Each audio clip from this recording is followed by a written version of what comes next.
All right. I have us on the wrong speaker view. Good morning, Judith. Good morning, Sonya. I'm on my second cup of coffee. How about you? No, I am working on my first Uh, one. It's obvious. Sorry for that little change, folks. Welcome to the Coach's Cup. I am Sonya Green from Sonya Green Coaching. And I am Judith Fender. I'm a coach with the No BS Weight Loss System All right. program. So this morning we started talking about the podcast that we could do that would be useful to our listeners around the holidays. And we came up with several, and I think they're pretty good. But today we wanted to talk about confronting relationships Mm-hmm. because the holidays bring a special time for us. And and with COVID going on, your holidays are probably different than they usually are. But you are going to probably encounter people, or um, I don't know. It's just a high stress time for many people. So it's a time to think about confronting your relationships and really examining them. Yes, such a good play on words, isn't it? I know. Yeah. That's what we thought about calling it, challenging relationships, but it may not be a challenging relationship all the time. It may just be at a high stress time that you really need to confront that relationship and think about what it means to you and its Yeah, importance to you. time to take a look. Let's look at the relationships. Yeah. We're coming So in eyes wide open. I think sometimes we go into the holidays kind of with our sunglasses on, shading our eyes, hoping that Right? we don't have to see everybody. Avoiding, Yeah. don't answer the phone, Yeah. don't return Yeah. that text. And I'm an only child, so, Oh, you know, girl. I know. I have it easier than most people. I'm going to say yes. Anyway, we wanted to talk about the fact that relationships exist in our brains. That's true. And, I think about this when you first, like, think about when you were a teenager and you had this huge crush on somebody and they asked you out and you started dating and they were so perfect and everything they did was cute and amusing and uh there was just no wrong that they could do. Mm-hmm. Mm-hmm. We've all probably experienced that. Mm-hmm. But if that relationship went on for very long at all, some of those cute things turned out not to be so cute. Mm-hmm. They Yep. might have gotten downright annoying. And it wasn't that the person changed. That person continued to do the same thing, but our thinking about that person changed. Yes. And that habit changed, and that doesn't necessarily mean that you ended the relationship, but it's important to realize that many times I've seen this happen, in divorces. I think it happens a lot. Um, you see people start to work at tearing that relationship down. So they start trying to find reasons, um, that seem to justify, not being in a relationship with that person anymore. Mm-hmm. Um, and in fact, I had this happen. I had a student come to me, um, a couple of weeks ago about one of my professors. And, for every answer, for every response that I gave about that professor's behavior, he was like, well, wait, they also did this. And, there was just this list that he had made of all the reasons that this professor had wronged him. And, I didn't coach him in that situation, but I really wanted to. I wanted to show him that all of those things were in his brain. And I knew they were because this professor had taught hundreds of other students, since they've been working at my university, and those people had never said those things. Mm-hmm. So it's a perception in this student's mind about that professor. And so we just want you to think about the fact that, relationships do live in our minds. Mm-hmm. Because I think that's the first thing that we always need to keep in mind. Absolutely. Mm-hmm. I'm feeling very quiet. I'm thinking about this student. That was a challenging relationship for me, and I might, as we're talking through our different points, I might bring that up again. It wasn't an example I thought about until just now. Um, so we want to give you some steps to go through when you are confronting relationships, and thinking about your relationships, no matter what they are, Mhm. whether it's with a boss, a family member, a friend, an acquaintance, whatever. And the first step is to do your own work. Oh, it's my favorite thing. Yeah. Tell us about it. Like, Judith, come on. Well, when we take responsibility, right? Like doing what it means to do the work is for you to show up, or prior to showing up is to, looking at yourself and questioning yourself. How do you want to show up in this relationship? Clean the path. Take a look. What are you making it mean? Are you looking at past resentments? Are you showing up out of obligation? I guess specifically we're talking about the holidays. Like, how do you want to show up? Yeah.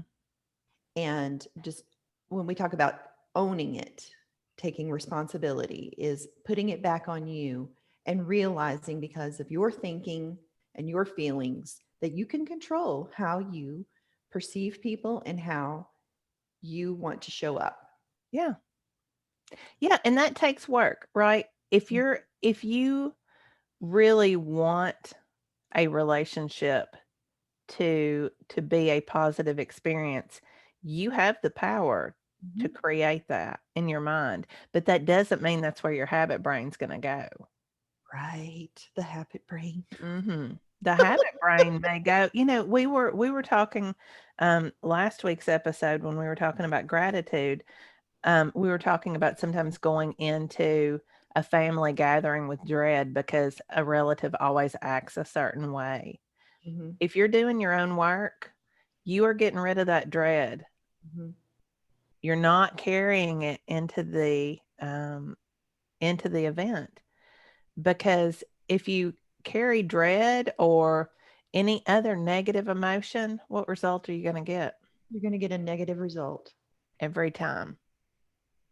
100%. Yeah.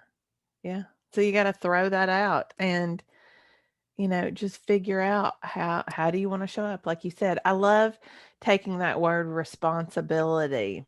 It's Mm. my responsibility, taking that apart.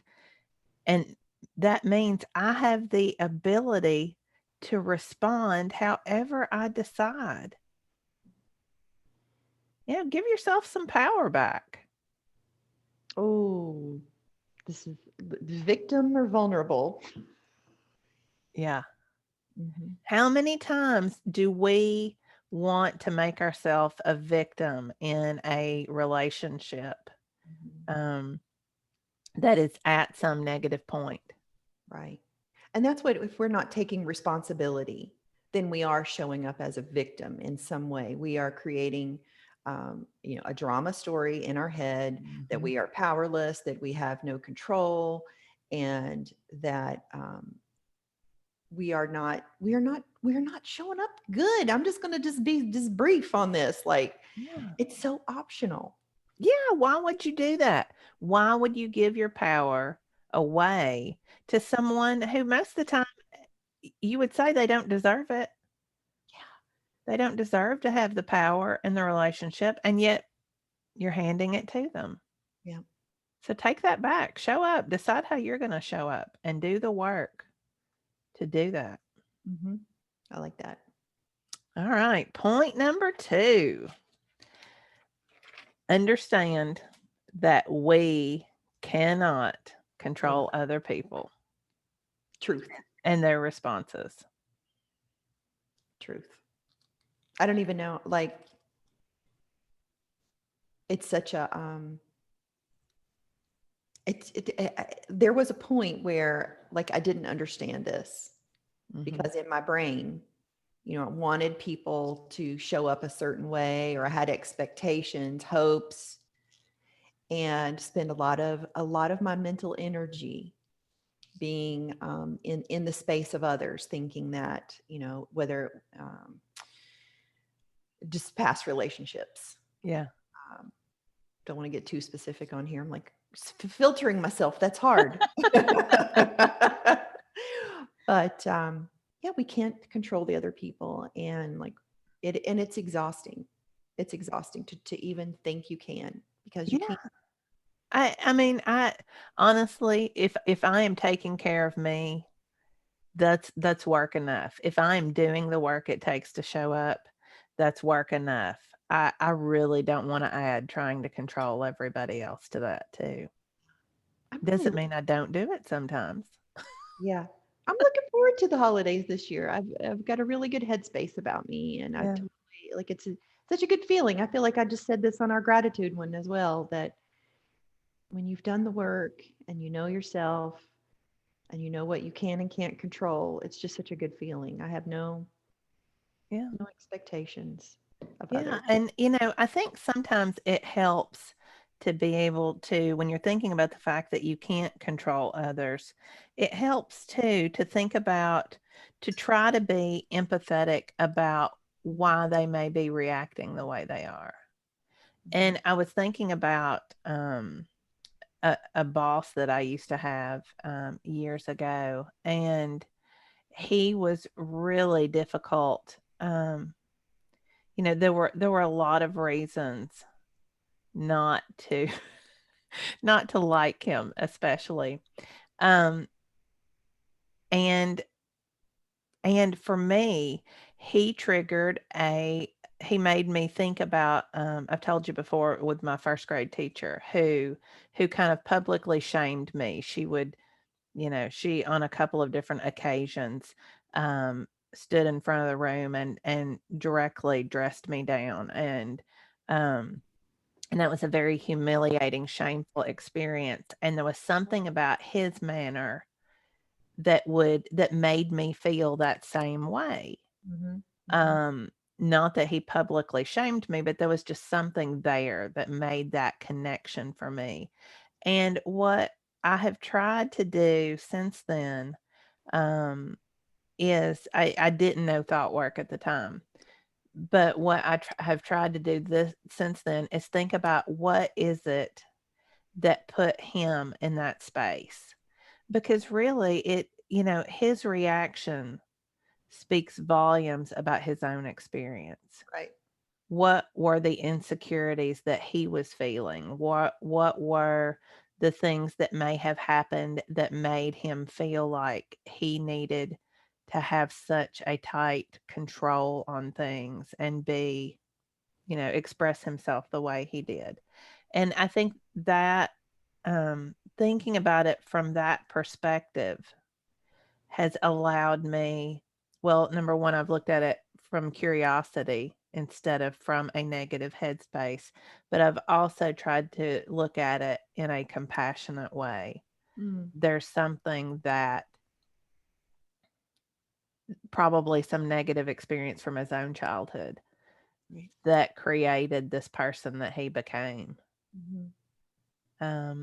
So I think if we can do that, it helps us to neutralize the situation, the feeling, and think about it from a different perspective. Mhm. You were talking earlier about your husband and Mm. his smoking. Mhm. Yeah. So when we were dating, like right off the bat, like I did. My dad was a smoker growing up, and I always, boy, I'm getting ready to tell a story. Um, And that's back in the day, right? So he would smoke in the car, and we were always traveling a lot to visit family that would live like 7 or 8 hours away. And so there would be smoking. And I would hate to these trips because I know my dad would be smoking. And to ask to roll the window down for fresh air was an ordeal. Like he would be offended Mhm. if um, if we asked for fresh air. I can't believe I'm saying this. So I had a very strong dislike for smoking. I love my dad. It was never a matter of that. So when I met my husband, he was a smoker, and I just, you know, I didn't put my foot down, but my husband chose to stop smoking, and which was all fine and good. And then after we got married, he took smoking back up. And so for many years, I seethed in the anger. It was just real low level. And like anytime I would be upset, my brain would immediately go to, and he's going to get cancer and I'm going to have to take care of him. And so I'd already decided in my brain that if he had lung cancer, I was not going to take care of him. Like this was quite a story that would just get blown up in my brain. Yeah. I honestly don't even know that I I may have mentioned it to my husband. Like, do you want to, like, in the sense of, do you want to burden me with your lung cancer? Yeah, because those conversations are never when you Yeah. talk about playing the victim, we always put Yes. on that victim mentality. "Do you Yes. wanna do that to me?" Yeah. Do you want to burden me with your lung cancer? But I think at some point I had gotten really sick. I thought I had the flu, and it just kept riding it out, riding it out, riding it out. And it was, I want to say it wasn't the flu. Oh, it was strep throat. I was so sick. Mhm. He took such good care of me. And I thought to myself, I like had this realization. This is pre-thought work. This is where I was pretty good. Realizing that, he may never get cancer. And then I'm carrying this story around in my head. I don't want him to get cancer. Like that was never even it. But here Yeah. I am. Like I didn't want strep throat either. But he took care of me out of, just pure goodness and love, and showed up and complete presence. And I felt horrible about myself for even having those thoughts about him, and was able to decide, like, this is not, like, again, pre-thought work. This is not serving me to carry this story Yeah. and to be like looking for evidence to like be mad or to be upset and to spend the next 40 years of my life waiting on him to get cancer. Let's just worry about it if and when it happens. Let's just move on. Yeah. Love the man anyway and keep going. Yeah. And, that the energy that Oh, we spend on mm, carrying that around is so detrimental to the relationship yeah. and In to my you brain. as a person. Yes. Yeah. In that relationship I have with my husband, in my brain, we just Yeah. always back there. I can't think of a specific example right now, but several times I've carried something around with me and, I have so in carrying it around, I haven't shared it with my husband, but I might chew him out for something, that he did, and then he's so confused. Right. I've been living in it for a week, but he hasn't, and Yeah. he's just confused by the whole thing. I'm the only one suffering. I mean, until his confusion, bless his heart. So, let's realize we can't control other people. We really don't want to. We Mm-mm. really don't. It's so exhausting. Like the Yeah. bottom line is it's such a waste of energy. It's such a waste of space, and it's not fair to the others. No. So give that up. Give we're gonna talk later about gifts you can give yourself. That's a big one, giving it up. Mm-hmm. And another thing I wanna point out here is you can really learn a lot about yourself in those moments when you are, um, I guess, aggravated or angered by somebody else's action. Generally, this is not gonna be popular, but generally, when you have a strong kind of visceral reaction to somebody, something that they're doing, it's because there's some kind of truth in it about yourself. Mm, There's some level of work you need to do. And that can be a real power moment mm, if you choose to examine it and think, okay, why is this setting me off? Why am I bothered by this? mm. And go ahead. Oh, I'm thinking about my husband and the smoking, like why, aside from the childhood Mhm. memories, it was very fear-based because I don't Mhm. want to lose my dad. I don't want to lose my husband. Yeah. It wasn't the selfishness of him smoking as much as the fear in me of losing either one of them. Yeah.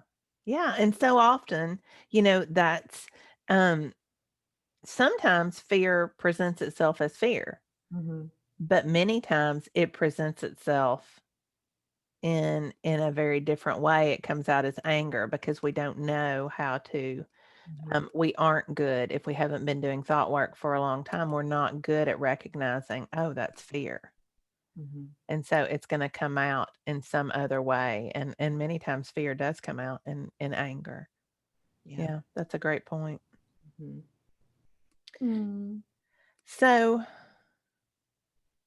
we want to think about confronting relationships with open communication. mhm.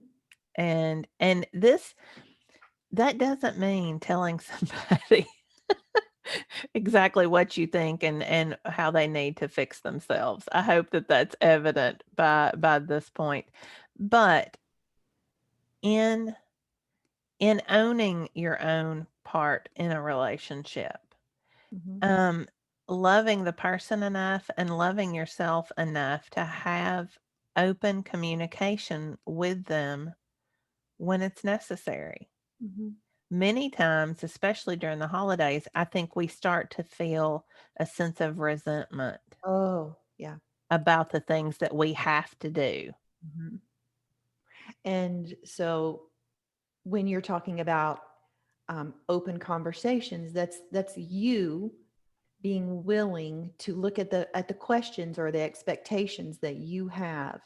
You again going back to your work, and then being willing to make requests. Is that what requests of others? So Yeah. we can ask others for um, to I can't even think to not smoke. Oh, well, for the record, my husband never smokes in front of me. I have never seen the man smoke. So, but I'll just say, I can request, but I can't make him. Yeah. I can't make him change, but I can speak my mind and make requests of him. And you can do the same in the relationships you have, like being an emotional adult. Mhm. That's what we do. Yeah. Yeah, you see it. I think about it with family gatherings, not necessarily it doesn't come up in my own family, but you see it sometimes. Well, we have to have this family gathering at my house. I always Oh, do it. Everybody expects that. And yet the person is resenting that. mm-hmm, You mm-hmm. don't have to do that. You don't I mean, you have 2 options. You can tell them, you can have an open communication and say, I don't want to have it at my house this year. Let's have it at somebody else's house. Many times, it's not even a problem for everybody else. We've just made it a problem in our heads. Oh, But I could tell a story. would you like to? That's where my brain went to, like, can I tell this story? I think I can. I mean, it's the truth. It's the truth. So my parents were divorced when I was, I think, like probably 31 when it happened. I had two young children, and dynamics changed. Mhm. It didn't mean I didn't love anyone more or less, but there was a lot of pressure on me on which parent I was going to spend the holidays with. One Oh, parent lived yeah. closer than the other, and I wasn't doing thought work, but I was in counseling.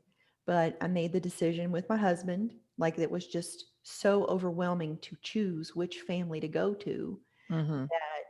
we got a camper and we started camping, like taking our holidays away and just making it about Yeah. our immediate family, us and our children. And, there was some, what do I want to say? There was some fallout from that decision. Mhm. While, I had open communication about what we were going to do and why, it was not, I could not control how it was received. Right. There were expectations, and it was kind of confirming in a way that I Mm. wasn't imagining it. Yeah. Yeah. So anyway, did this story make sense? Was it No, absolutely. I think that's a great example about many times, we sit there and we do it anyway, yeah, or we, think about all of this drama that's going to happen in yep, our heads instead of just confronting it. And yeah, just because you confront it, just because you own the situation, you aren't the victim, that doesn't mean that the other person is doing their thought work, right? right, right, But that's you have to let that go and understand that that's what's going on in their brains. right. And there were several other holidays where, and here I also have this thought that why do we put all this constraint on like getting together at the holidays Mhm. when we could do it any other time of the year? Yeah. When my kids were off, I wanted to travel. Yeah. Like this was important. And there were, and it ended up being, I have no regrets, no, zero regrets about any decisions to not holiday Mhm. with family. Yeah. I get to see them all the time. Yeah. Am I a bad person? You know how I'm gonna No, answer that. no, no, I know. And I'm just kind of blurting it out. Yeah. Yeah. That's I Yeah. mean, my guess is most of us have a story around the holidays. There's something. And the one thing that I was saying is you can have open communication like you all did. And I think that's a great option. You did what you needed to do for you and your family. The other option, because sometimes people say, no, I really don't have it has to be at my house. Nobody else can do it. Mm, Well, then guess what? You have the option of cleaning out all all of your preconceived notions, like we talked about at the very beginning, and doing your own work on that. Do you really want to carry resentment into that? mm. If you do, it does show up. Yep. It shows up somewhere. So why not give yourself the gift and your family the gift of doing some work on that and showing up in a positive way, in a grateful way? You get to decide. Mm, It's so much to carry around, you know. The older I get, the less I want to carry all this negative baggage. right. And well, Why would I choose to do that? yeah, I'm sitting here self-coaching myself, thinking about, these holidays and like it's just it's just like one day. And if I hadn't Yeah. the the the regret I would have had if I had chosen to stay home. We went to Norway one year for Mhm. Christmas. And again, a similar response. But it was the opportunity of a lifetime for our kids. Yeah. Like this is I don't know. Again, zero regrets. Yeah. Well, that's what so my husband and I have a blended family. We have yours, mine, and ours kids. Mhm. Mhm. Um, and, because of that, because there are multiple people involved, we don't have Christmas with all of the kids on Christmas Day. Sometimes it's on Christmas Eve, but really, we never know from year to year what day it's gonna be. And I have seen people who get so caught up in, well, it has to be Christmas or Christmas Eve, or I'm not getting my time, or, if that was the way we walked into it, then what would our kids think about that? I guarantee you, we've talked about this. I guarantee you, when they grow up and they all, because even now they'll sit back and talk about, different events that we went on, family vacations and things like that. If we were so focused on it having to be on a specific day, think about all the memories we might have missed because we were mad Oh yeah. about or resentful. Resentful. And that's actually what I was thinking had I not gone on the trip and just, Yeah, for one day yeah. to be present Our at a kids are never gonna look back and go, "Well, remember that year we had to open presents on December 22nd?" right. They're not gonna do that. Mm, They don't remember from year to year. I don't remember from year to year because it's about, in this case, it is about us being together. And, the older they get, the less we get to do that. mhm. And that makes it all the more special. A day, it's just a day. It's about the having everybody there and enjoying that. Enjoying it. Yeah. Yeah. Yeah. So, the last thing I want to leave you with is that you do need to make room for the negative emotion because when you confront a relationship, every relationship has some negative emotion attached to it. There are going to be times when things don't work out the way you want and you're disappointed. There's going to be times when somebody else reacts in a way that you really wish they wouldn't. Mhm. But they get to because they're human too. Mhm. So, I think if you can let go of those expectations, again, it goes back to that, right? Letting go of the expectations and carrying a kind of a blank slate into it. And Yeah. then if there's negative emotions, just accepting that. Yeah. And moving forward. Yeah. It's you know, when you show up from love, when you make your decisions out of love for yourself and from that space, and not because you are, I don't even want to use, not even avoiding confrontation, but Mhm. because of what you want. I'm a Yeah. big fan of getting what you want, Yeah. not selfish, but from a place of wanting for yourself and Yeah. your family Yeah. decisions. That you can create the holiday, you can show up how you want and create the holiday that you want always. Yeah. And so I guess that's what maybe we leave as our call to action today. I've already forgotten it. I know we talked about it earlier. Well, thinking about what do you want? Mhm. Go ahead. Well, it's thinking about the holidays coming up. How do you want to show up? Mhm. Not that with expectations or what you want to avoid, but how do you want to show up for your best self? And what decisions can you make ahead of time? What work do you have to do? Are you the victim, Yeah. or are you taking responsibility for your thoughts about others and what you're making it mean when you show up? Yeah. Show up with your best self. Show up as your best self. Yeah. Show up as the observer and just love the people. Yeah. Yeah. I don't have anything to add to that, I think. That is such a beautiful gift to give yourself Mhm, and to give the people that you're in the room with. mhm, mhm.